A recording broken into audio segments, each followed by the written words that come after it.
L'esordio al Casamora del Castiglione in Serie 1 dopo 16 anni non è andato bene, ha vinto il Lodi 7-2, però insomma è una partita difficilissima. Massimo Baracali, credo comunque sei soddisfatto della tua squadra e dei tuoi giovani.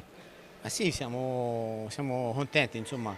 Abbiamo fatto un buon primo tempo, abbiamo retto il ritmo del Lodi, insomma, una squadra che vuole arrivare in fondo per vincere qualcosa, alzare qualche trofeo.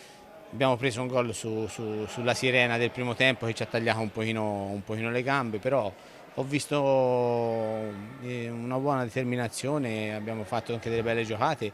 Leo Barozzi ha fatto diversi interventi, diciamo, decisivi e vabbè, ci abbiamo provato, abbiamo messo un po' qualcosa un pochino in difficoltà a questa squadra, soprattutto nel primo tempo, poi dopo siamo andati sotto di due gol, insomma era difficile, però devo guardare il bicchiere mezzo pieno, via, sono contento, ho detto ai ragazzi di continuare così e verranno poi le partite dove dovremo dare alla nostra portata e dove potremo dare, insomma, riportare i risultati a casa.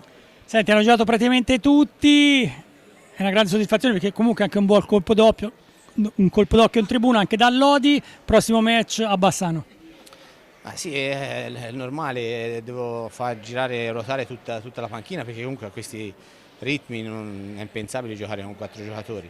E i ragazzi hanno risposto tutti abbastanza bene, chi più chi meno, c'è qualcuno si deve sempre un pochino abituare alla categoria, qualcuno lo fa meglio, però io penso che diciamo, le prime partite ci dovranno servire un po' di rodaggio per capire un po' com'è questa categoria e cercare di fare bene e essere pronti nelle partite che dovremo fare punti.